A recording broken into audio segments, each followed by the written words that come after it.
मेरा नाम ऋतु है। मैं अब इस दुनिया में नहीं हूँ। बस न्यूज़पेपर में सनसनीखेज जुर्म की खबर बनकर रह गई हूँ। मेरा जो अंजाम हुआ, मैं नहीं चाहती वो किसी के साथ भी हो, और आपकी बेटी के साथ तो बिल्कुल भी नहीं। पर मैं तो सिर्फ चाह सकती हूँ अपनी बेटी की सुरक्षा करना वो आपके हाथों में है, ताकि वो आपकी उम्मीदें और अपने सपने जी सके।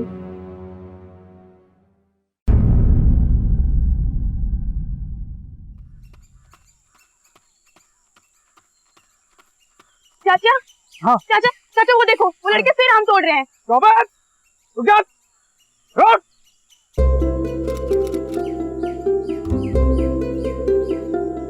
चल चल चल चल चल।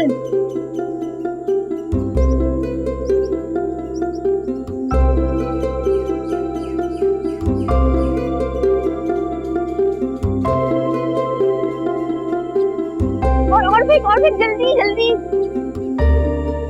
रुक जा, रुक।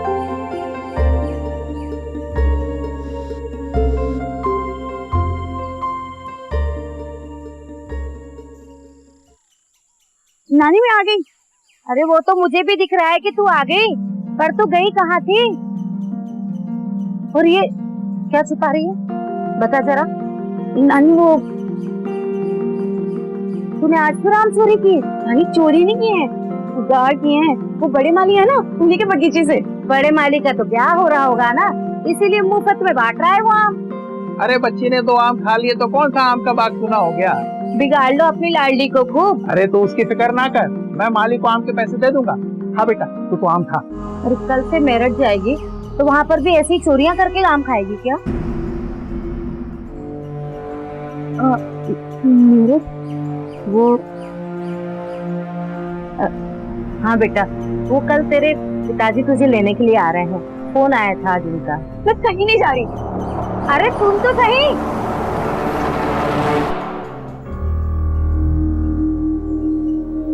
अरे बेटा, आओ आओ, खुश रहो खुश रहो, आओ बैठो। अरे सुनती हो, जमाई बाबू आए हैं। और बेटा, रास्ते में कोई दिक्कत तो नहीं हुई? जी नहीं। लो बेटा। तबीयत कैसी है आपकी? मेरी तबीयत को क्या होगा, मेरी तबीयत तो रीतू को देखकर ही ठीक हो जाती है।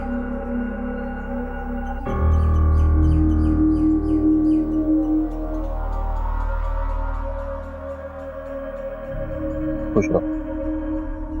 ये क्या कपड़े पहन रखे तुमने? घर पे ताऊ जी देखेंगे तो क्या कहेंगे वो? इतनी बड़ी हो गई हो, कम से कम पहनने ओढ़ने के लक्षण तो सीख लो। जाने दो ना बेटा, बच्ची है। नाश्ता ठंडा हो रहा है, मैं लगाती हूँ। जी रहने दीजिए, नाश्ते के चक्कर में वो ट्रेन छूट जाएगी। हाँ, तुम अपना सामान ले लो, चलते हैं। मैं लेकर के आता हूँ।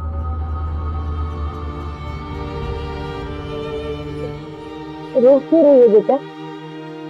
मेरी माँ को भी तो तेरी जरूरत है ना। मैं अगली छुट्टियों में तुझे फिर बुला लूंगी। हाँ, अपना ख्याल रखना।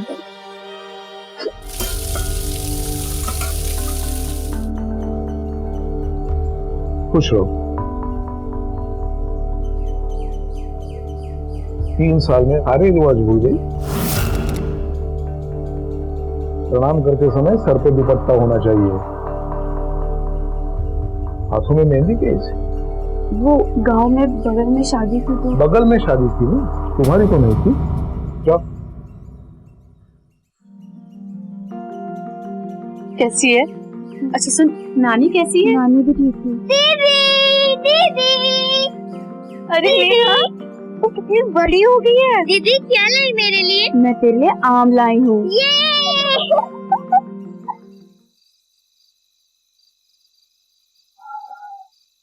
शरद जी भाई साहब। वो जमीन वाली फाइल लेके मेरे कमरे में आ जाना। जी। कहाँ जा रही हो रात को तुम? अब खाना खाने के बाद टहलने के लिए। कोई जरूरी नहीं है शरद, कोई बच्चलन कहे इससे पहले तो समझा दे अपनी बेटी को ये सहारनपुर नहीं है, वरना इसके साथ साथ नेहा का भी नाम खराब हो जाएगा। समझाई से चल रहने दे, अंदर जा, नेहा को भी ले जा। कैलेंडर की तारीख में दिन बदला, महीने बदले, साल बीते, सदियां गुजर गई, लेकिन आज भी हमारे समाज के बड़े हिस्से में कुछ ऐसा है जो अब तक नहीं बदला, और वो है हमारी सोच, जिसकी वजह से आज भी लड़के और लड़कियों के बीच में न सिर्फ भेदभाव किया जाता है, बल्कि लड़कियों की हर इच्छा, हर आजादी को सिर्फ ये कहकर दरवाजों के पीछे बंद कर दिया जाता है कि इससे परिवार की कहीं बदनामी ना हो जाए। ऋतु जैसी लड़कियां उम्र के जिस पड़ाव में गुजर रही होती हैं, उसमें माँ बाप की संवादहीनता, बेवजह की डांट डपट और उससे पैदा हुआ उनके अंदर का डर कई बार उन्हें ऐसे भयानक दलदल में डाल देता है जिससे बाहर निकलने का रास्ता वो खोज नहीं पाती। तो क्या सहारनपुर से 3 साल बाद दोबारा अपने माँ बाप के यहाँ मेरठ लौटी ऋतु भी ऐसे ही किसी अनजान खतरे की तरफ बढ़ने वाली? तुझे बोला था ना, तेरे पापा के आने के पहले सब कुछ शिफ्ट कर दी। हो गया ना अभी? काम को घर आ रही है, आएगी ना, हम पार्टी करेंगे, ठीक है? क्या हुआ? ये चेक शर्ट वाले लड़के को देखना, कब से घूरे जा रहे हैं। ये बाजू के बॉयज हॉस्टल में रहते, और स्कूल के बाद लड़कियों को ताड़ना ना इन लोगों का काम होता है। तू ना किसी को लाइन मत दे, इग्नोर मार, ठीक है?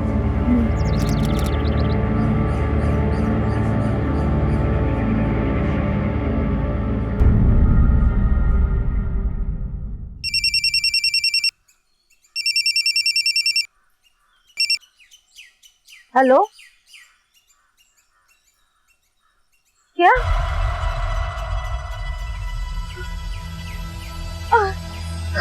कौन था फोन पे? वो कह रहे कि हमारी ऋतु। ऋतु? क्या हुआ ऋतु को? क्या हुआ? क्या हुआ ऋतु को? तुम बोलती क्यों नहीं? बोलो बोलो। क्या हुआ ऋतु? नहीं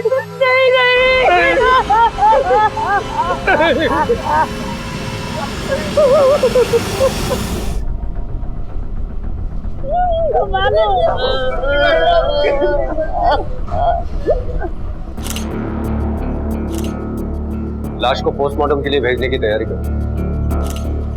तो लड़की का स्कूल बैग, इसमें कोई सुसाइड नोट नहीं है। लाश को सबसे पहले किसने देखा था? मैंने देखा था। अंदर आओ। कितने बजे देखा था? सुबह 7 बजे जब क्लासरूम साफ करने आया तभी। और स्कूल खुलता कितने बजे? 8 बजे साहब।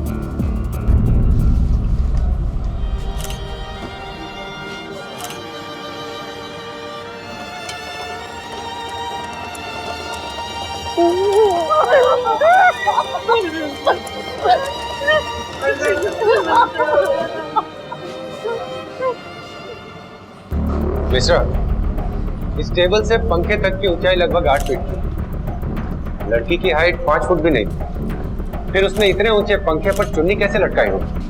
किसी और टेबल का इस्तेमाल किया होता तो उसे भी यहीं कहीं गिरा होना चाहिए।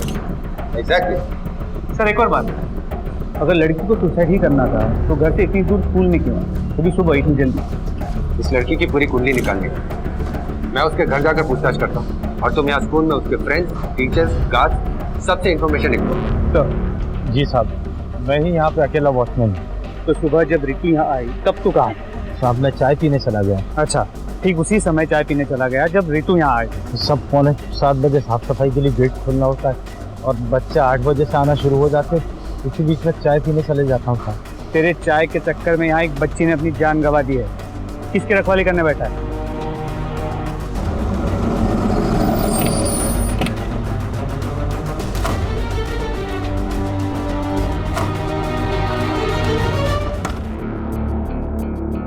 वहाँ देखो, यही ऋतु का बेड है?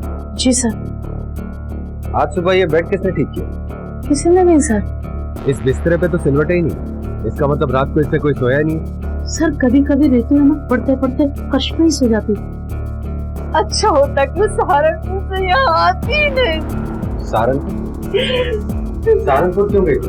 3 साल से ऋतु अपने नाना नानी के पास ही रह रही थी।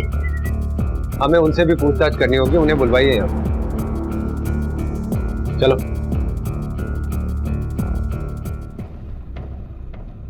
साहब, उस दिन फोन आया था उसका, बहुत परेशान थी वो। हेलो नानी, नानी मुझे यहाँ पे नहीं रहना है, मुझे अपने पास बुला लो ना। क्यों, क्या हुआ बेटा? ये वहाँ पर पापा भी है, मम्मी भी है, नेहा भी है, यहाँ पे सब कोई है, पर मेरा दिल नहीं लगता है यहाँ पे। वही तो बात थी, वो घर में किसी से बोल नहीं पाए। घर में उसकी माँ भी तो थी। और उसके ताऊ जी इतने कड़क थे, उनके डर से घबरा कर वो किसी से कुछ भी नहीं बोल पाई। आप फिक्र मत कीजिए, सच का पता तो हम लगा ही नहीं। कुछ और पूछना हुआ तो आपको दोबारा बुलाएंगे। सर, ये स्कूल की नर्स। हमें पता चला है कि रितु पिछले कुछ दिनों से बीमार रहने लगी थी। क्या वो आपके पास आई थी? हाँ सर, कुछ दिनों पहले आई तो थी मेरे पास। क्या हुआ, क्या होता तुम्हें, बताओ। वो कौन सी मेडिसिन चाहिए? रितु, बस ना, उसने उस दिन कोई प्रॉब्लम बताई और वो उस दिन बिना कुछ मेडिसिन लिए भी चली गई। ऐसी कौन सी मेडिसिन थी?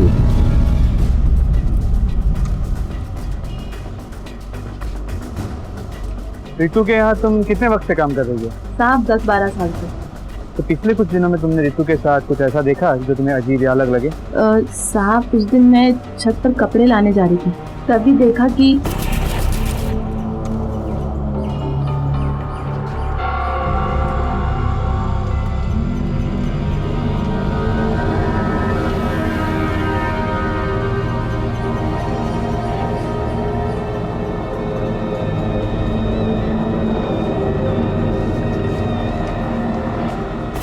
तो उन दोनों के बीच कोई चक्कर चल रहा था। ये तो नहीं पता साहब। जो हमने उनके पापा और ताऊ के बारे में सुना है कि वो दोनों बड़े गुस्सैल हैं, क्या वो सही है? हाँ साहब, वो लोग बात बात पर लड़की पर हाथ उठा देते हैं साहब। इतनी रात को वहाँ साइबर कैफे में तुम नोट्स लेने गई थी? पापा वो ऑनलाइन बोलते। अगर आज के बाद तूने इस घर से बाहर कदम रखा ना तो टांगे काट के रख दूंगा तेरी मैं।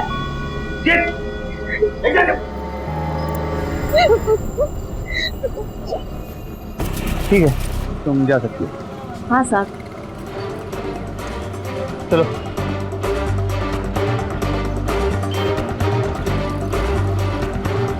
ये फोटो देखो, ये लड़की कभी तुम्हारी दुकान पर आई थी क्या? नहीं सर, ये लड़की तो नहीं आई थी, पर ऐसे ही स्कूल ड्रेस वाली एक लड़की आई थी यहाँ पर। अंकल, प्रेगनेंसी टेस्ट करने वाला किट है आपके पास? Pregnancy kit? दो। सर, उसने प्रेगनेंसी किट मांगा था और वो स्कूल ड्रेस पहना था तो मुझे थोड़ा अजीब जरूर लगा था। उसका नाम पूछा था तुमने? नहीं सर, नाम तो नहीं पूछा था, पर देखूंगा तो जरूर पहचान लूंगा। ठीक है, अगर जरूरत पड़ेगी तो तुम्हें बुला लूंगा। ठीक है सर। इसकी मौत सुबह फांसी पे लटकने से नहीं हुई, इसकी मौत सवेरे 5:30-6 के आसपास हुई। इसका मतलब डेड बॉडी को पंखे से लटकाया गया था? जी हाँ, और उससे भी ज्यादा चौंकाने वाली बात यह है कि इसके प्राइवेट पार्ट में किसी चीज से गहरी चोट लगी थी, जिसकी वजह से इसे बहुत ज्यादा इंटरनल ब्लीडिंग हुई और उसी ब्लीडिंग की वजह से इसकी मौत हो गई। तो क्या रितु प्रेग्नेंट थी? नहीं, वो प्रेग्नेंट नहीं थी। इसका मतलब ये एक सुसाइड केस नहीं है। पहले लड़की को चोट पहुंचाकर उसकी हत्या की गई और फिर सुसाइड का रंग देने के लिए लाश को पंखे से लटका दिया गया। लेकिन अगर रितु की मौत सेक्सुअल असॉल्ट से हुई है तो उसकी बॉडी स्कूल के पंखे तक कैसे पहुंची? किसने किया होगा इसे? सवाल है तो जवाब भी जरूर देना। लेकिन इस वक्त एक बात क्लियर है, ये सुसाइड केस नहीं है, मर्डर है। इसे देखा है कभी? यहाँ वो तो अक्सर यहाँ फोन करने आया करती थी। पिछली बार आई थी तो जब वो कुछ परेशान सी लगी। परेशान? जी। कोई अंदाजा है क्या? पूछा था, बताया नहीं। ये हमेशा अकेले ही आती थी या कभी कोई और भी आया था इसके साथ? इसके साथ कभी कभी एक लड़का आया करता था। पिछले बार आए थे तो दोनों नेट पे बैठे थे। इस लड़के का आईडी लिया है कभी? जी हाँ, आईडी तो हम सबका ही लेते हैं। दिखाइए जरा। ये है सर। हाँ सर, साइबर कैफे से उस लड़के का पता चला है। उसका नाम रवि है सर, उसका एड्रेस भी मिल गया। हाँ ठीक है, उठा लो।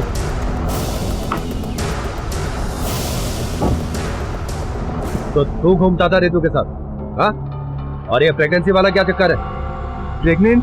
सर, प्रेगनेंसी के बारे में मुझे कुछ भी नहीं पता और हम दोनों तो केवल दोस्त थे। अगर सिर्फ दोस्त था तो उसके घर के इतने चक्कर क्यों काटता था तू? सर, सर वो मुझे उसे आकांक्षा के बारे में कुछ बोलना था। तो आकांक्षा को जानता है? जी सर। कैसे? सर एक्चुअली वो मेरे रूममेट की गर्लफ्रेंड थी और उसने तो मुझे मिलवाया था ऋतु से। ये ऋतु है, मेरी बेस्ट फ्रेंड। ऋतु? तो आकांक्षा की ऐसी कौन सी बात थी जिसे बताने के लिए तुम ऋतु के घर के चक्कर काट रहे थे? सर सब कुछ ठीक चल रहा था, मगर एक दिन मुझे आकांक्षा ने फोन करके घर पे बुलाया। हे हाय। अंकल आंटी नहीं है क्या? हाँ, वो एक्चुअली दिल्ली गए हैं और घर पे सिर्फ मैं और ऋतु। ऋतु हाँ, कहाँ है?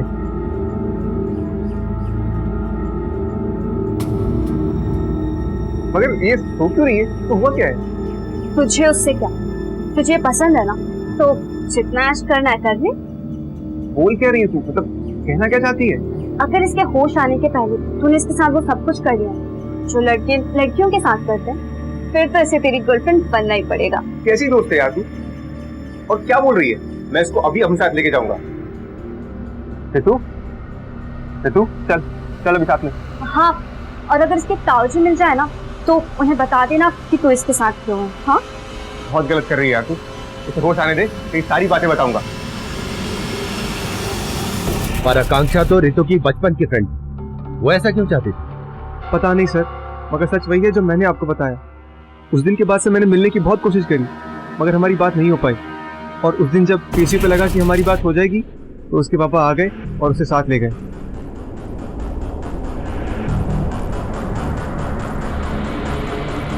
ठीक है, अभी के लिए छोड़ रहा हूँ, लेकिन ये शहर छोड़कर कहीं बाहर मत जाना। जी सर।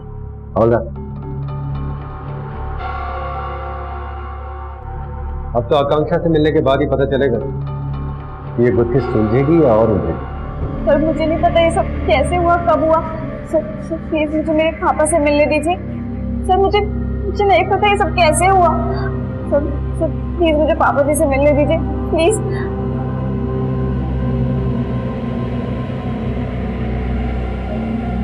देखो आकांक्षा, अपना ड्रामा बंद कर। हमें यह पता चल गया है कि उस दिन फार्मेसी से प्रेगनेंसी किट लेने तुम ही गई थी।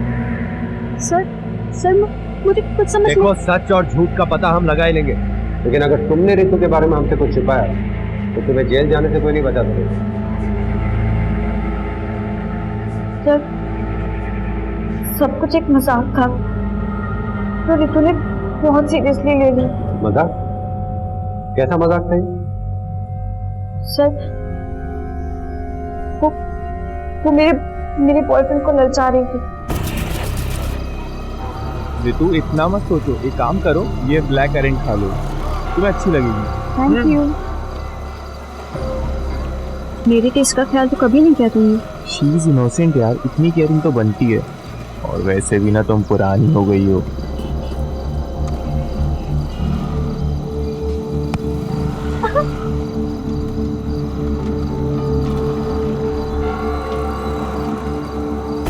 ऐसे एक बार नहीं, कई बार फिर मुझे उससे जलन होने लगी। जो देखो वो उसके आगे पीछे इनोसेंट करके घूमने लगा। मेरा बॉयफ्रेंड तो जैसे उसका बॉडीगार्ड बन गया था। फिर मैंने एक दूसरे लड़के से अफेयर शुरू कर दिया। फिर एक दिन साइबर कैफे में मैं जब अपने नए बॉयफ्रेंड के साथ थी, तभी ऋतु वहाँ आई। ऋतु रुकना, सुनना, तूने जो कुछ भी देखा है ना, प्लीज किसी को बताना मत। ये कितना डिस्गस्टिंग है कि तू आजकल मेरे से कितने बुरे तरीके से बात कर रही है, और तूने तो अपनी लिमिट से क्रॉस कर दी। तू तो अपने खुद के बॉयफ्रेंड को धोखा दे रही है। धोखा मैं दे रही हूँ, और तू क्या कर रही है? छीन लिया ना तूने मेरे विराट को। मैं ना तेरी जैसी लड़की नहीं हूँ। मेरी जैसी लड़की मतलब क्या? हाँ, लोग सही कहते थे कि तू किस टाइप की लड़की है। अब तो मुझे भी शर्म आने लगी है कि तू मेरी दोस्त है। क्या कहते हैं लोग? लोग यही कहते हैं कि तू कितनी बड़ी कैरेक्टरलेस लड़की है। उसको मैंने डिसाइड कर लिया था कि जितनी इंसल्ट उसने मेरी की है, उससे कई ज्यादा इंसल्ट मैं उसकी करूंगी।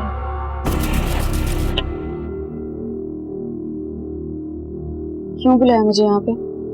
वो सॉरी बोलने के लिए। मैं कुछ ज्यादा ही बोल गई थी। आई एम सॉरी, माफ कर दे। सॉरी।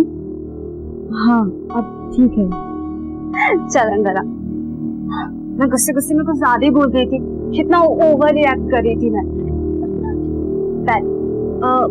शॉपिंग की? हाँ ठीक है, मैं लेकर आती हूँ। बैठ। हाँ देखो ये ले। बता, मैंने ना तुझे बहुत मिस किया। अच्छा लेट्स सेलिब्रेट अवर फ्रेंडशिप। तू पिज्जा खाएगी? खाएगी ना? हाँ मैं ऑर्डर करके आती हूँ। ठीक है। तू पी। हाँ हाँ।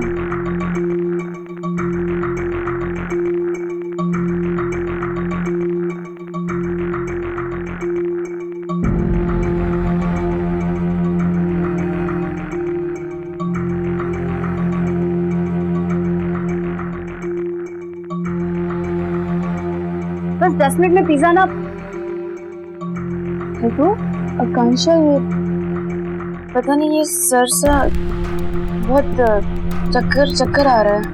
तो एक काम कर, तू लेट जा। हाँ लेट जा। तो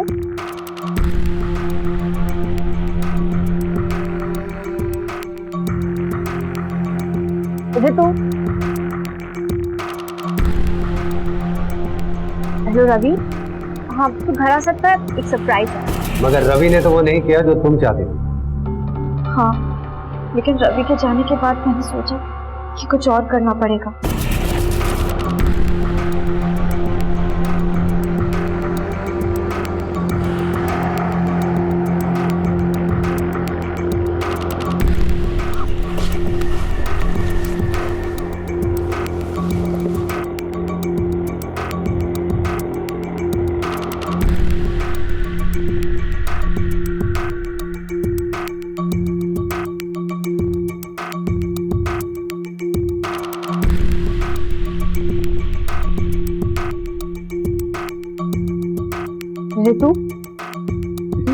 ऋतु उठना, क्या हुआ? ऋतु उठ। ऋतु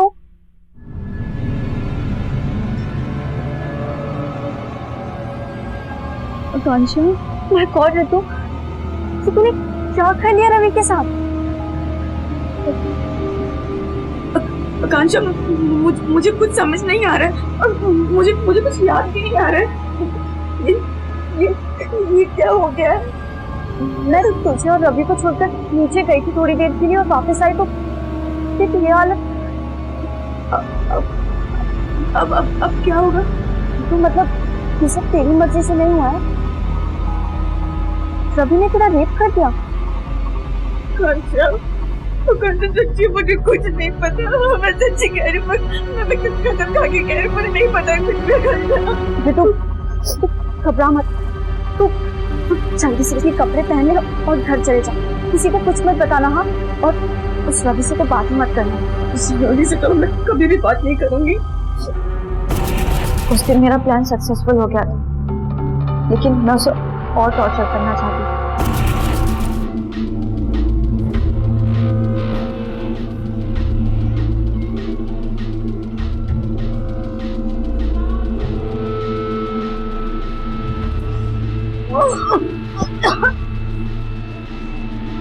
ठीक है आकांक्षा, मैं थोड़ी देर पहले तो ठीक थी, अब ये अचानक मुझे क्या हो रहा है?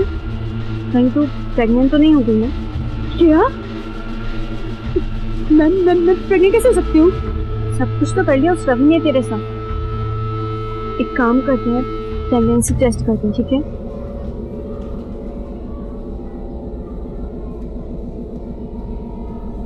क्या हुआ? रुकना, सुनना अगर पॉजिटिव आ जाए तो। अरे मत, खराब हो जाएगा। तू एक काम कर, तू जाके बाहर बैठ। अरे जा ना। ठीक है जल्दी बताना। मैं बता दूंगी, तू जा।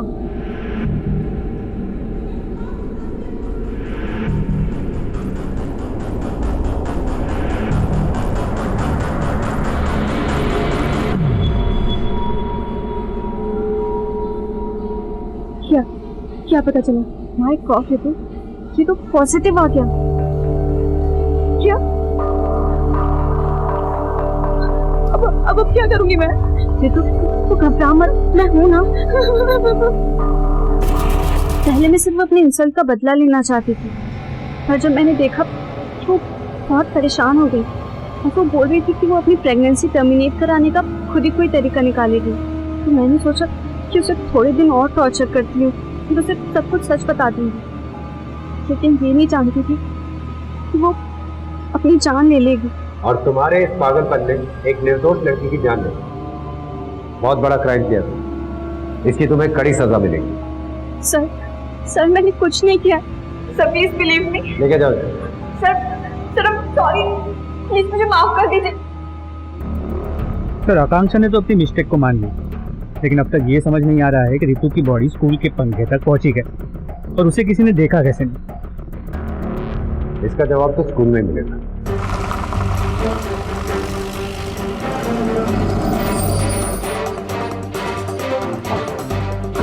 तेरा नाम क्या है?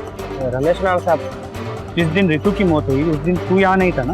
नहीं साहब, वो तो दूसरा था, तो नौकरी छोड़ दिया था, उसी की जगह पे मैं आया। उस पहले वाले वॉचमैन का नाम और पता जानते हो? आप ही का इंतजार कर रहा हूँ। कब तक आएंगे आप? हाँ यहाँ सब आ गए क्या? रुकिए।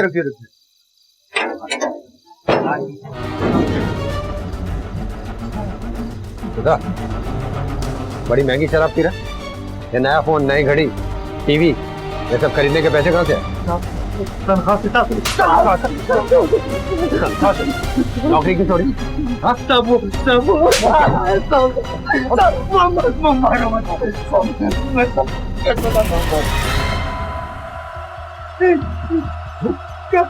क्या कर रहे तुमने? मार दिया तुमने उसको? नीचे उतारो उसको। हमने नहीं मारा है उसे, वो पहले से मरी थी। तुम लोगों ने मारा है। मैं पुलिस को बुलाने जा रहा हूँ।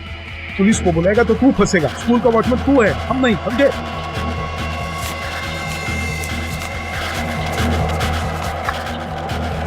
आप लोगों ने बहुत बड़ा क्राइम किया। रितु एक भद्दे मजाक का शिकार हुई। आकांक्षा ने उसे ये झूठा एहसास दिलाया कि उसका रेप हुआ है और वो प्रेग्नेंट। और फिर आप लोगों के डर से घबराई हुई आपकी बेटी ने जो कदम उठाया, उसकी वजह से उसकी जान गई। सर ये आप क्या कर रहे हैं, कुछ समझ में नहीं आ रहा। ये आकांक्षा, ये इनके बारे में पहले कभी सुना ही नहीं सर। बस बहुत अच्छा हुआ कि आप लोगों को सब कुछ पता चल गया, वरना इन लोगों ने तो मेरी परवरिश को ही कोसना शुरू कर दिया था। अरे तो मेरी बेटी है, इसके अलावा मैं इस घर की बहू हूँ, पत्नी हूँ। इस एहसास के तले मुझे दबाता रह गया। एक बेटी की नहीं, एक माँ की भी मौत हुई थी।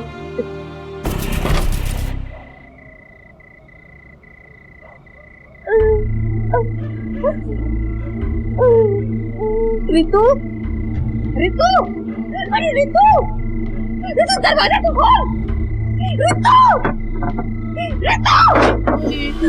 मैं मरना नहीं चाहती। नहीं, मैं नहीं मरने दूंगी। ये सुनते हो? जल्दी आओ। ये क्या हो गया?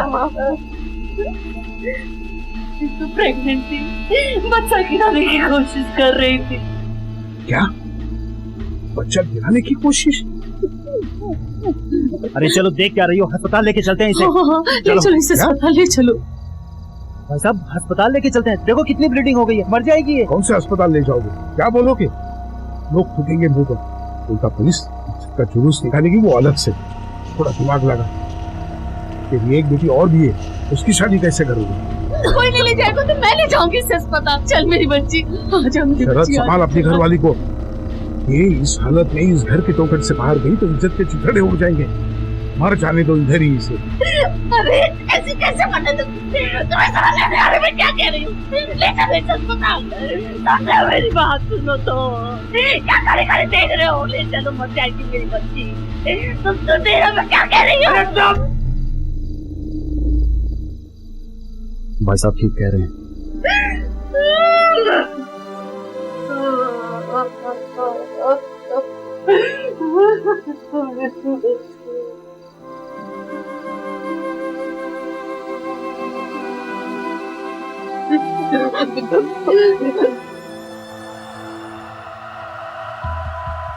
बॉडी का क्या करना है? इसे स्कूल ले चलते हैं। आप कुछ और बाजू लेते हैं। मेडिकल एग्जामिनर के अनुसार रितु ने खुद अपना अबॉर्शन करने की सोची। शायद उसने ये तरीका इंटरनेट से सीखा और वो ये करते वक्त कुछ गलती कर बैठी। वो 45 मिनट दर्द से तड़पती रही और आप लोग तो मरता हुआ देखते रहे। रितु की मौत की गुत्थी सुलझ गई।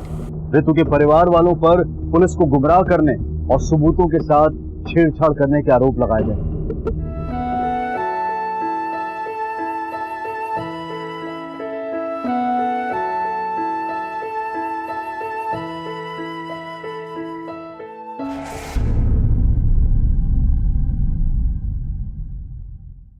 स्नेह, सहानुभूति, दया, ये सभी भाव हर इंसान में पाए जाते हैं। मात्रा कम या ज्यादा हो सकती है। तो फिर ऐसे कौन लोग हैं जो इन सारे एहसासों को दरकिनार कर एक बेजुबान बच्चे को, जो रहम की भीख भी नहीं मांग सकता, जो समझ भी नहीं सकता कि उसे नुकसान पहुंचाया जा रहा है, अपने पागलपन का शिकार बनाते हैं? ऐसे लोग दिमागी रूप से बीमार होते हैं।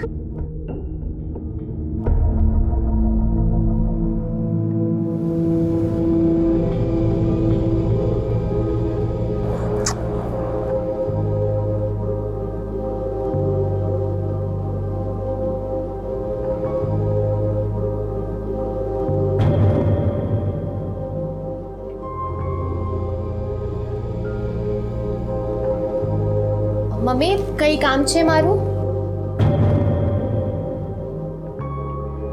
अरे तू मुन्ना को छोड़ के क्यों आई? वो सो गया था, मैंने सोचा आपकी मदद कर देती हूँ। अच्छा अच्छा, आ ले, ये केरी धूप में सुखानी है। अचार से पहले 2-3 दिन धूप दिखानी पड़ती है। अच्छा मम्मी, वो पापड़ भी सुखाने थे ना? हाँ हाँ सुखाने हैं, पहले ये तो सुखा ले। तो अपनी भाभी से भी पूछ ले, उसे भी अचार पापड़ सुखाना होगा। जा ये ले जा। ठीक है।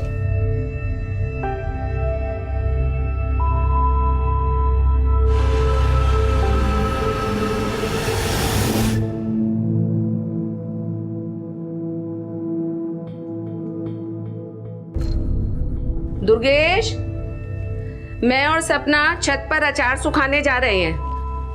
तू यहाँ रह और ये दरवाजा खुला रखना, बार बार आएंगे जाएंगे, ठीक छे?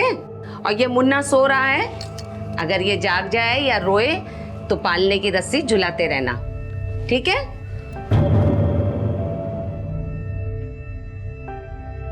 और सुन। अरे हाँ ने मम्मी, समझी क्यों? कितनी बार एक ही बात समझाओगी?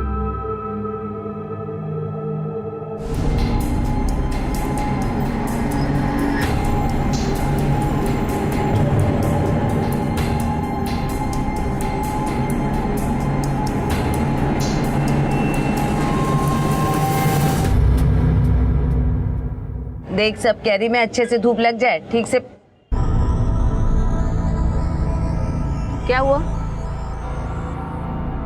ये चेहरा क्यों उतरा हुआ है? जब से मोहित आया है मैं देख रही हूँ तब से तू उदास है, परेशान सी है।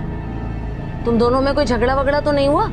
मम्मी, कंपनी की तरफ से मोहित 3-4 साल के लिए मलेशिया जा रहे हैं। मलेशिया? अरे ये तो बहुत खुशी की बात है। और तूने चेहरा उतार रखा है, विदेश जाएगी तू, विदेश। और अपना मुन्ना भी विदेश में बड़ा होगा। मम्मी, कोई विदेश नहीं जा रहा, वो अकेले जा रहे हैं। उनका कहना है कि मुन्ना छोटा है भी, इसलिए मैं और वो नहीं जा सकते। मतलब आप ही बताओ, 3-4 साल के लिए मलेशिया, वो भी अकेले। हाँ तो ठीक ही तो कह रहा है। अरे मुन्ना जब बड़ा हो जाए तो तुम और मुन्ना बाद में चले जाना। अरे मोहित इतनी जल्दी वापस थोड़ी ना आएगा, 3-4 साल मलेशिया में रहेगा। बात भी किसने देखी है मम्मी? साथ में जाते तो कितना अच्छा होता। जब से मुन्ना है ना, कहीं जा नहीं पा रही हूँ इस बच्चे की वजह से। ए लड़की, कैसी माँ है तू? हर समय अपने बच्चे को कोसती रहती है। मैं 10 बार पहले भी तुझे ये बात समझा चुकी हूँ। जा नीचे से जाकर पापड़ लेकर आ, वो भी सुखा ले। ठीक है। लाओ, बच्चे को ही कोसती रहती है जब देखो तब।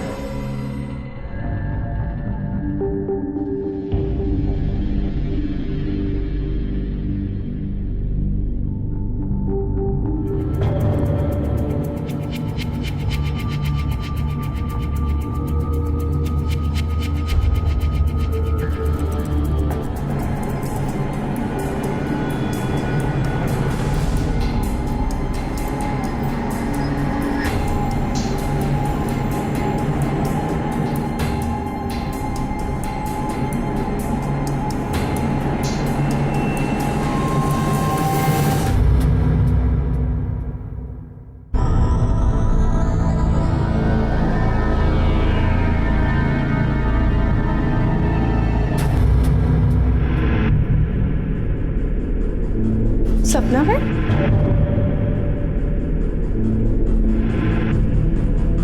मैंने बोला तो था मैं बच्चे का ध्यान रखूंगी, फिर क्यों इतनी धूप में ऊपर लेके जाऊँ?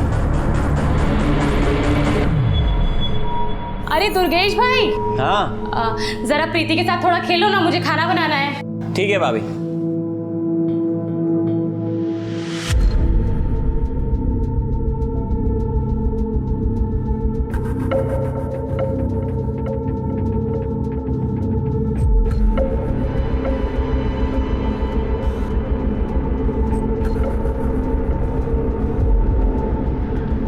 आ गई तू? पापड़ ले आई? तू पापड़ आके सुखा, मैं खाने की व्यवस्था देखती हूँ नीचे जाकर। आजा।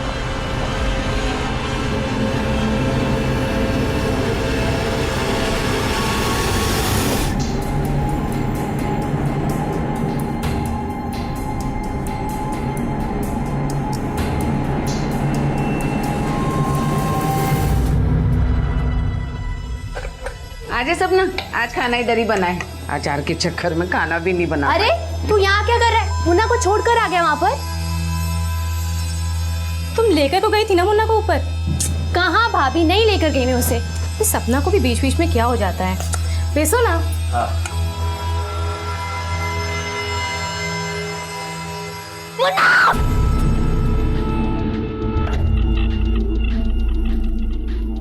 क्या हुआ? मुन्ना मुन्ना नहीं है भाभी।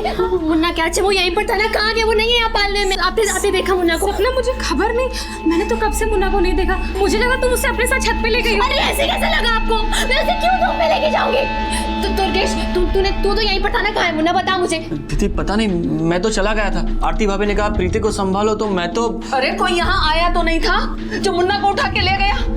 तुम सब आंख वाले अंधे हो जो एक बच्चे का ध्यान नहीं रख सके। एक मिनट, तूने उसे अंदर तूने रख दिया? तूने उसे? मैंने तो उसे उठाया भी नहीं था। अरे बातें बनाना बंद करो, सब लोग मुन्ना को ढूंढो। चल।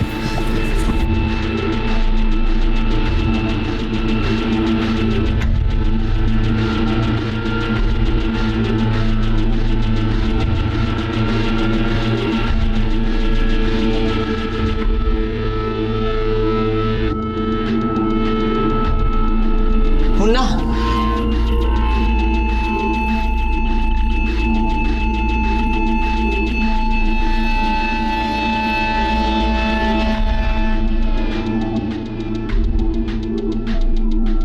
मम्मी, मुन्ना कहाँ चला गया है? मिल जाएगा बेटा। मम्मी जी, मिला? पूरा घर ढूंढ लिया, मुन्ना कहीं नहीं मिला। लगता है कोई उठा कर ले गया। मम्मी हमें पुलिस कंप्लेंट कर देनी चाहिए। मैं 100 पे कॉल करता हूँ।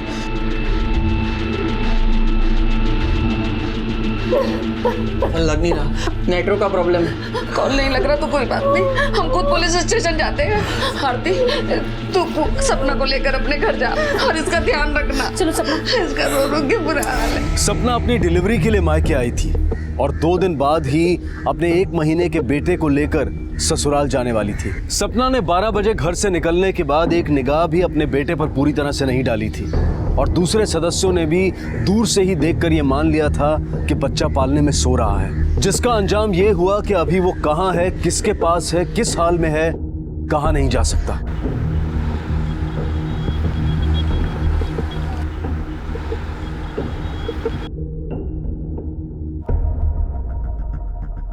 घर में से बच्चा गायब हो गया, कैसे?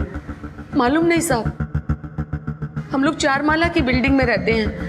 मैं और मेरे बेटे बहू आमने सामने के फ्लैट में रहते हैं। मैं अपनी बेटी के संग छत पर अचार पापड़ सुखाने गई थी। घर का दरवाजा खुला था, वापस आकर देखा तो पालने में बच्चा नहीं था। थोड़ा डिटेल में बताएंगे क्या हुआ था?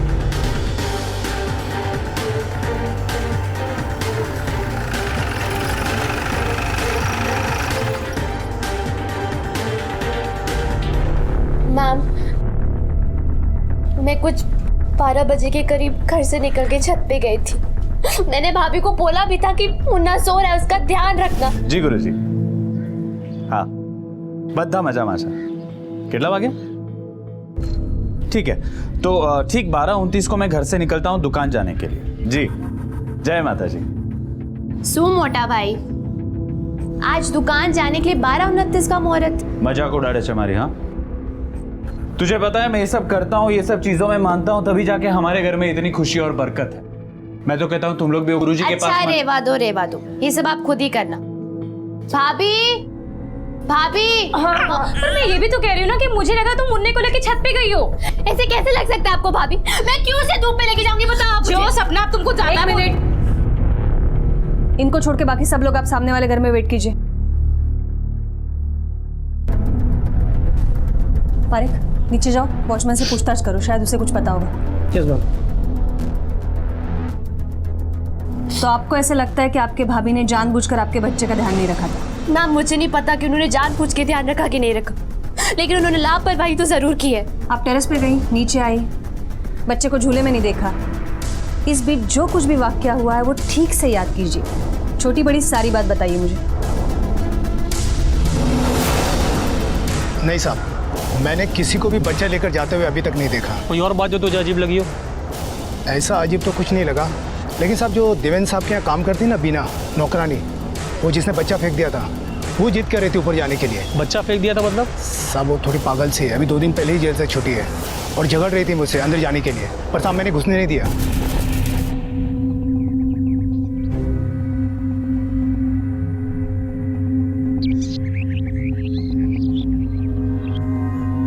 ये क्या कर रही है तू यहाँ पर और क्या देख रही है ऊपर?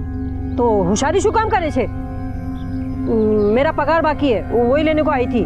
वो गांधी मैडम और संघवी मैडम का खिड़की देख रही है, कोई घर पे है क्या? अरे कितनी हिम्मत है रे तेरी, और कितनी बेशर्म है तू।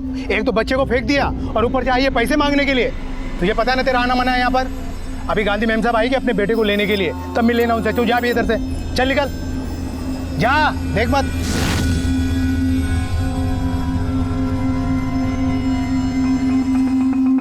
तूने उसे डांट के भगाया, वो चली गई, रुकी नहीं? पहले तो मुझे लगा कि वो चली गई, लेकिन साहब 1:30 बजे मैंने देखा वो वहाँ फुटपाथ पर खड़ी है, और फिर मैं अपने काम पर लग गया और पता नहीं फिर वो कब चली गई साहब। शाह। Yes sir. जेल के रिकॉर्ड से बिना का एड्रेस निकालो। Okay sir.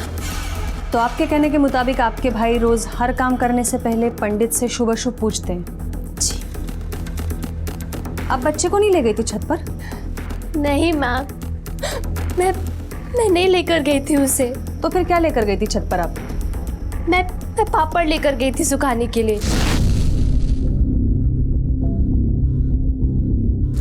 आपके घर वालों से जब तक मैं पूछताछ करती हूँ आप यही रुकिए।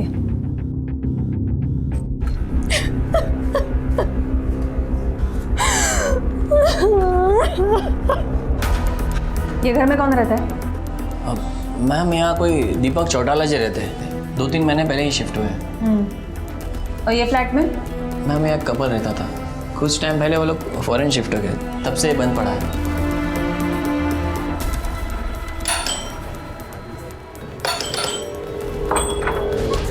क्या बात है? आपके सामने वाले घर से बच्चा गायब हुआ है। फिर मैं क्या कर सके इसमें? क्या हम अंदर आ सकते हैं? क्यों? बालक उनका नहीं मिल रहा, आपको मेरे घर आना है। सर्च वारंट ले रही हो? दिखाओ। 1 मिनट, हमें आपके घर की तलाशी नहीं लेनी है कि हम सर्च वारंट लेके आए। हम आपसे बस इतना जानना चाहते हैं। माफ करना, आपके लिए हमारे पास कोई जानकारी नहीं है। नमस्ते।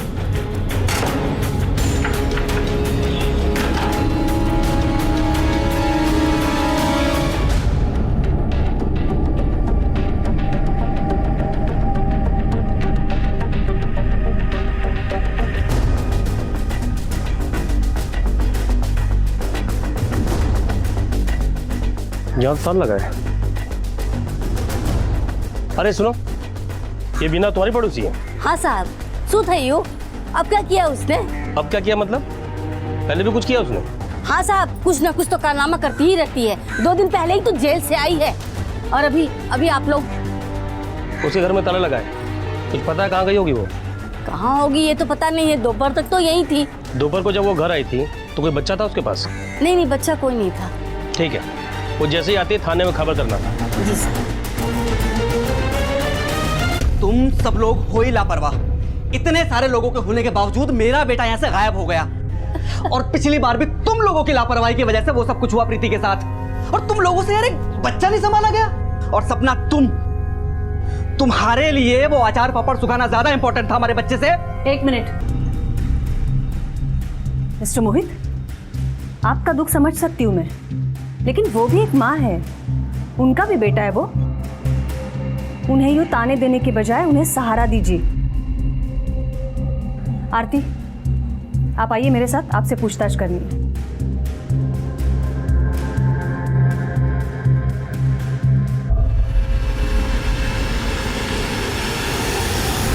मैडम, मैं मानती हूँ कि सपना ने मुझे मुन्ने का ध्यान रखने को बोला था, पर मैंने अपनी आंखों से देखा था उसे मुन्ने को छत पे ले जाते हुए। मैडम, मैं खुद ही हैरान थी कि वो इतनी धूप में मुन्ने को छत पे क्यों ले जा रही है। सपना, मैंने बोला तो था मैं बच्चे का ध्यान रखूंगी, फिर क्या इतनी धूप में ऊपर लेके जा रही है। मैडम, उसके बाद मैंने दुर्गेश भाई को प्रीति के साथ खेलने के लिए बुला लिया, क्योंकि सब लोग मेरे घर ही खाना खाने वाले थे और प्रीति की वजह से मैं काम नहीं कर पा रही थी। जब से प्रीति के साथ वो हादसा हुआ है, मैं उसे एक मिनट भी अकेले नहीं छोड़ती। कैसा हादसा? आप लोगों को ये कैसे पता चला बीना ने आपके बेटी के साथ ऐसा किया है? मैडम, दिवेन प्रीति के लिए खिलौना लेकर आए थे, उसमें कैमरा था, उसी की वीडियो में हमने देखा। उस दिन के बाद से हम प्रीति को एक मिनट के लिए भी अकेले नहीं छोड़ते। मैडम, बड़ी मुश्किल से हमारी बच्ची बची है, उसके पापा ने तो उसके लिए खूब दुआएं, खूब मन्नतें मांगी थी। मैडम, आप जितना ख्याल अपनी बेटी का रखती है ना, उसका थोड़ा भी अगर सपना के बच्चे का रखा होता तो आज वो लापता नहीं होता। मैडम, मैंने कोई लापरवाही नहीं की है। मुझे पता होता कि बच्चा पालने में तो मैं इसका ख्याल नहीं रखती क्या। ठीक है, आप जाइए और दुर्गेश को भेजिए। जी मैडम। मैडम, ये बीना का रिकॉर्ड काफी खराब है। हाँ, पता चल गया मुझे। इस घर में भी कारनामा किया है उसने। उसके घर पे हम लोग गए थे, ताला लगा हुआ था। पड़ोसियों को बोल दिया है कि आए तो इन्फॉर्म करे पुलिस स्टेशन में। ठीक है, हाँ आओ। दुर्गेश जी। आपके भाभी ने प्रीति से खेलने के लिए बुलाया था आपको? जी मैम। तो आपको ये भी पता होगा मुन्ना पालने में सो रहा है। हाँ मैम, माँ ने मुझे मुन्ना का ध्यान रखने के लिए कहा था। मैं और सपना छत पर अचार सुखाने जा रहे हैं, तू यहाँ रह और ये दरवाजा खुला रखना, बार बार आएंगे जाएंगे, ठीक छे? और ये मुन्ना सो रहा है, अगर ये जाग जाए या रोए तो पालने की रस्सी झुलाते रहना, ठीक है? फिर मैं प्रीति को संभालने चला गया। दरवाज़ा खुला था तो मुझे लगा कि मुन्ना जागेगा रोएगा तो पता चल ही जाएगा, और मुन्ना इतना छोटा है कि कहीं जाने का डर भी नहीं था, और सोचा नहीं था कि उसे कोई इस तरह लेके चला जाए। नमस्ते मैडम। आइए। जय माता जी। मैं देवेंद्र संघवी, आरती का पति। उसने मुझे दुकान पे फ़ोन करके बताया कि मुन्ना गायब है, तो मैं सीधा भाग के यहाँ पे चला आ गया। दुकान के लिए कितने बजे निकले थे आप? जी मैडम, मैं ठीक 12:29 को घर से निकल गया था दुकान पे जाने के लिए। मुन्ना की कोई तस्वीर होगी हमें देने के लिए तो प्लीज़ दीजिए। अच्छा। और हाँ, आप लोग घबराइए मत, हम पूरी कोशिश करेंगे मुन्ना को जल्दी से जल्दी ढूंढने। पर मुझे नहीं लगता है दीपक चौटाला का बच्चे के गायब होने से कुछ कनेक्शन है। मैडम, हमें बीना को जल्द से जल्द ढूंढना चाहिए। हो सकता है उसने सब किया हो, क्योंकि इनकी वजह से उसे जेल जाना पड़ा, और अब इस एरिया में उसे कोई काम भी नहीं दे रहा। हो सकता है बदला लेने के लिए उसने बच्चा गायब किया। हो सकता है। एक काम करो पारिक, रिकॉर्ड से बीना की फ़ोटो निकलवाओ। मुन्ने की और बीना की फ़ोटो सारे पुलिस स्टेशन में सर्कुलेट करवा दो, क्योंकि अगर ये सब बीना ने किया है तो मुन्ने को नुकसान पहुंचाने से पहले उसे पकड़ना होगा। Yes madam.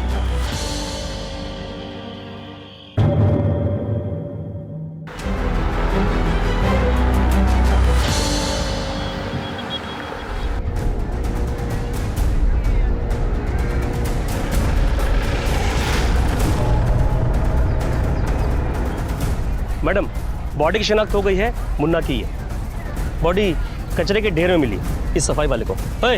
इधर पता मैडम को? मैडम, मैं कचरा उठा रहा था, मैंने देखा तो थैले में बच्चे की लाश थी। मैडम, बॉडी आटे के थैली में मिली थी। बॉडी के सिर पे बैंडेज है और तिलक भी। तिलक? हो सकता है बच्चे को किसी ने बलि देने के चक्कर में मारा हो। नहीं पारिक, इतनी जल्दी कोई नतीजे पर पहुंचना गलत है।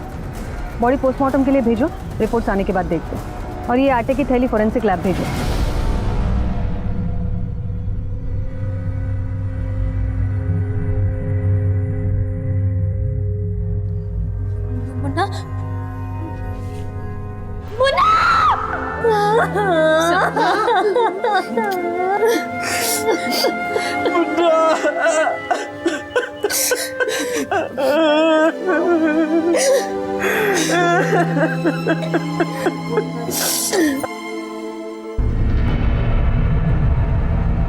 नाटक तो देखो इसका, ऐसे रो रहा है जैसे इसका खुद का बच्चा बना।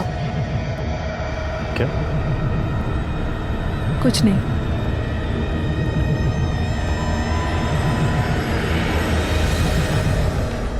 आपको मोहित का रोना नाटक क्यों लग रहा था? क्या मुन्ना मोहित का बच्चा नहीं था?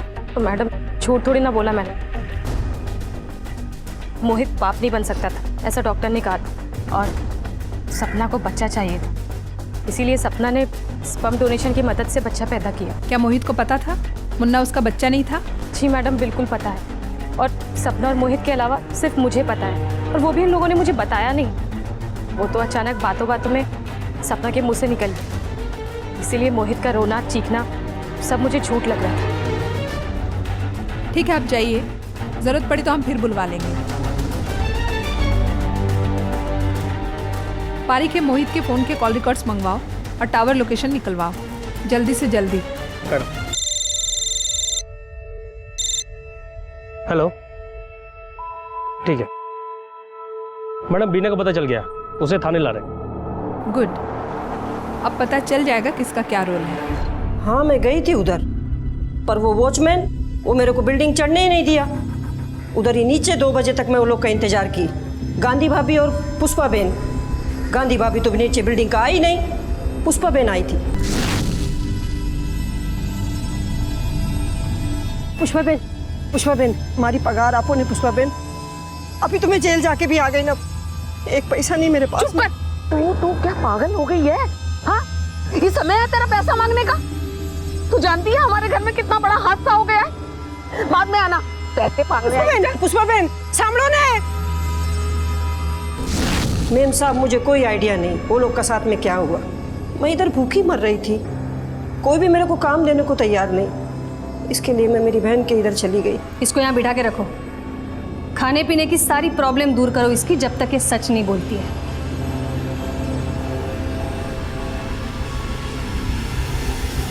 ये बीना के बहन के घर जाकर पता करो वो कितना सच बोल रही है, और ये भी पता करो अगर वो उसके पास थी तो क्या उसके पास कोई बच्चा था या नहीं।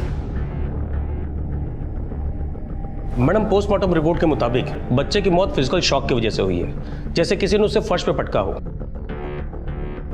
बच्चे की मौत 12 तारीख को दोपहर 12 से 3 के बीच में हुई है। इसका मतलब बच्चे का किडनैप नहीं हुआ था, बच्चे को पहले मारा गया और फिर कचरे के ढेर में फेंका गया। पॉसिबल है मैडम। फॉरेंसिक रिपोर्ट के मुताबिक थैली में जो आटा मिला है उसमें गेहूं, जीरा और सोयाबीन मिक्स करके पिसाया गया है। इसका मतलब कातिल कोई घर का है पारिक, लेकिन कौन? क्योंकि ये कॉम्बिनेशन का आटा तो मार्केट में नहीं मिलता, तो इसका मतलब ये पिसवाया गया होगा। एक काम करो पारिक, सोसाइटी के आसपास जितने भी चक्की वाले पूछताछ करो उनसे, ये 3 चीजें मिलाकर आटा किसने पिसवाया है। साहब, मेहता भाभी और सांघवी भाभी के घर ही आटा पिसता है। इन दोनों घरों का आटा सर मैं आखिर में पीसता हूँ सर, क्योंकि सब लोगों को जीरे का टेस्ट नहीं चलता, भड़कते हैं लोग मिक्स हो जावे तो। आपके घर से बच्चा गायब हुआ था तो 100 नंबर पे फोन क्यों नहीं किया आपने? सीधे पुलिस स्टेशन क्यों गए थे? नहीं मैडम, दुर्गेश ने 100 नंबर पे फोन किया था।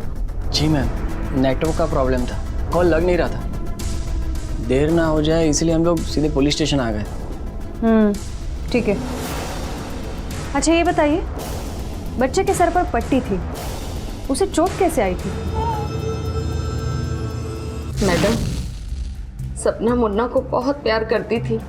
वो तो मोहित 2-3 साल के लिए मलेशिया जा रहा था, और बच्चा छोटा होने की वजह से सपना को नहीं ले जा रहा था, इसलिए थोड़ी चिड़चिड़ी हो गई थी। ये आपका बड़ा बेटा देवेन पूजा पाठ में बहुत विश्वास रखता है। देवेन को बाबा पर बहुत श्रद्धा है, वो अपने गुरुजी की आज्ञा के बिना घर से बाहर कदम भी नहीं रखता। जय माता जी। ये आपके बेटी के सर पे जो टीका लगा है, वैसा टीका आपने मुन्ना के सर पर भी लगाया था? हाँ, वो पूजा का टीका है। मैं दुकान जाने से पहले दोनों बच्चों को टीका लगा के जाता।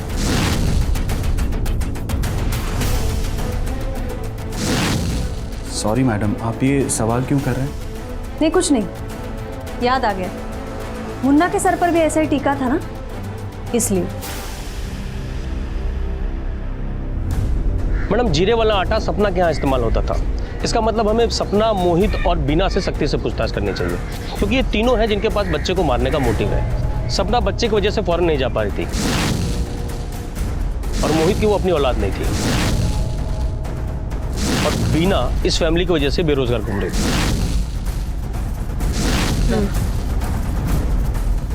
मैडम, मोहित के कॉल रिकॉर्ड के मुताबिक 21 तारीख को मोहित बिल्डिंग के आसपास ही था और उस वक्त उसने एक लैंडलाइन पर फोन भी किया। ये देखिए, ये लैंडलाइन नंबर के डिटेल्स निकलवाओ और ये मोहित को बुलवाओ जरा खातिरदारी के लिए। 21 तारीख को तू अपने ससुराल में था और सूरत के एक अनाथ आश्रम को 5-6 दिन लगातार फोन कर रहा था, क्यों? मैम मैं समझ रहा हूँ आप मुझसे क्या पूछ रही हैं। ये बात सच है कि मुझे वो बच्चा नहीं चाहिए था, लेकिन जब हमें बच्चा नहीं हो रहा था तो हम दोनों ने वो स्पर्म डोनेशन का रास्ता अपनाया। पता नहीं क्यों मुन्ना के पैदा होने के बाद वो मुझे अच्छा नहीं लगता था, मुझे वो पराया लगने लगा और इसीलिए मैं उसको अनाथ आश्रम में देना भी चाहता था। यही बात बोलने के लिए मैं उसके पास गया भी था, सपना के पास, और मैंने सपना को कॉल भी किया।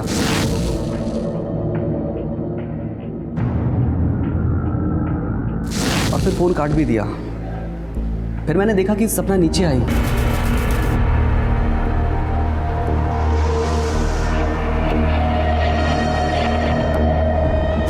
मुझे लगा कि सपना ने मुझे देख लिया। अब ये अनाथ आश्रम वाली बात मैं उसकी आंखों में आंख डालकर नहीं बोल सकता था। बड़े इमोशनल आदमी हो तुम। अपने बच्चे को अनाथ आश्रम भेजना चाहते थे, फिर उसकी मौत पर फूट फूट कर रो रहे थे।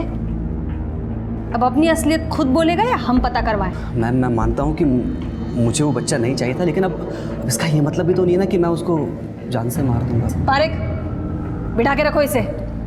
खाना पीना सब बंद करवा दो जब तक सच नहीं बोलता है। मैडम, ये झूठ बोल रहा है, क्योंकि उस दिन ये बिल्डिंग के नीचे था और सपना भी नीचे गई थी। हो सकता है पहले इन्होंने बच्चे को गायब किया हो और मार के कचरे में फेंक दिया। इसमें इन दोनों पति पत्नी की साजिश है मैडम। नतीजे बुनने से अच्छा इन तक पहुंचा जाए पारेख। क्या सच है क्या झूठ है अब पता चली जाएगा। मैडम, 2 दिवस થઈ गया, इधर बिठा के रखा है मेरे को। वो साची कहूँ छू, कुछ भी नहीं किया मैं, मेरे को जाने दो ना। हाँ, मालूम है मुझे, इसलिए छोड़ रहे तुम्हें। जाओ। अच्छा सुनो, जाने से पहले एक बात बताओ, तुम जब फुटपाथ पर खड़ी थी तब सपना नीचे आई थी?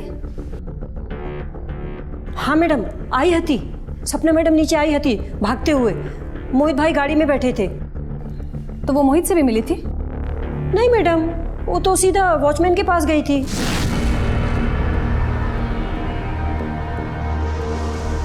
वॉचमैन, अब तुमने किसी को मुन्ना को बाहर ले जाते हुए देखा क्या? नहीं मैम साहब, मैं तो कब से इधर ही बैठा हूँ।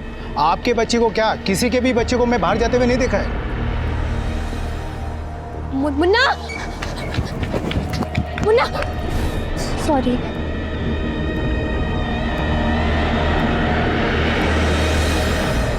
इसका मतलब सपना और मोहित एक दूसरे से मिले ही नहीं? नहीं मैडम। अच्छा ठीक है, तुम जाओ।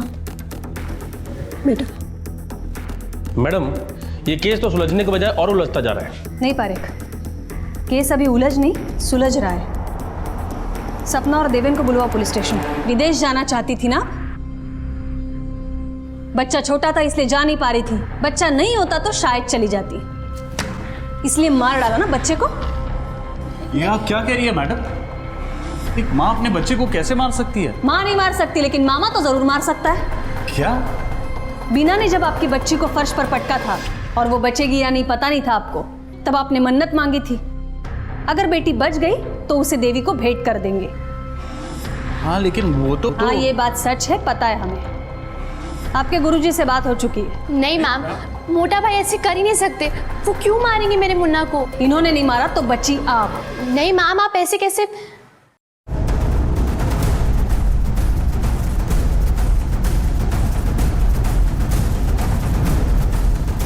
सपना, ये बैग आपका है?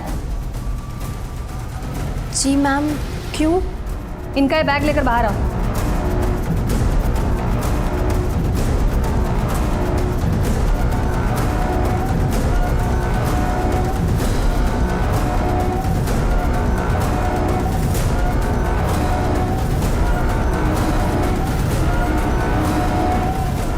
कपड़े में देखिए आटा।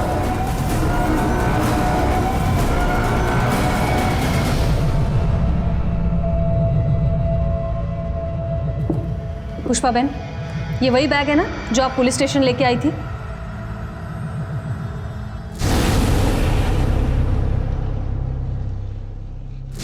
अब सच सच बताइए, इस बैग में आटा कहां से आया? बोलिए।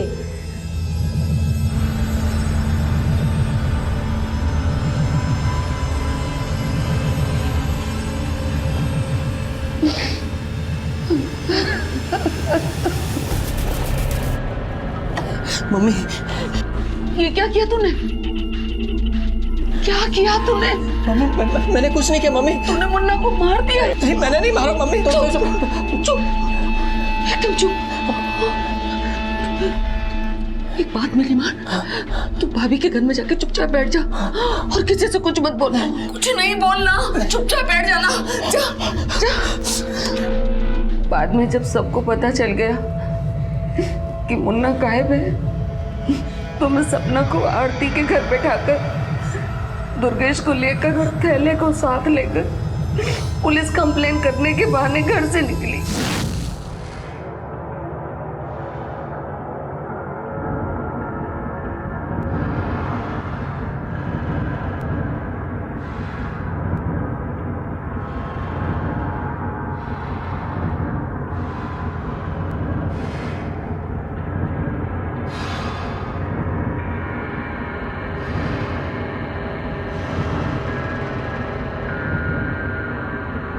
चल।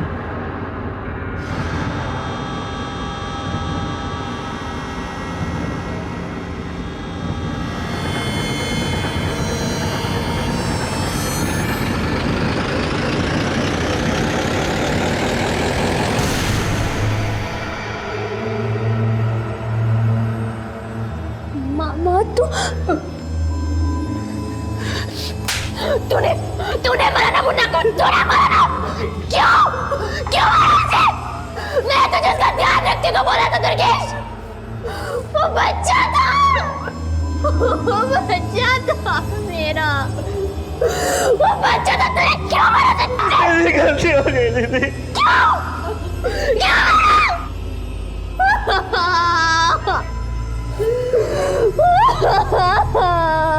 मुन्ना, मुझे माफ कर दे सपना। तेरा बच्चा जा चुका था बेटा, मैं अपने बच्चे को बचा रही थी। माफ कर दो दीदी, माफ कर दो। दुर्गेश, पुष्पा बहन, आप यहीं रुकिए, बाकी सब लोग बाहर आइए।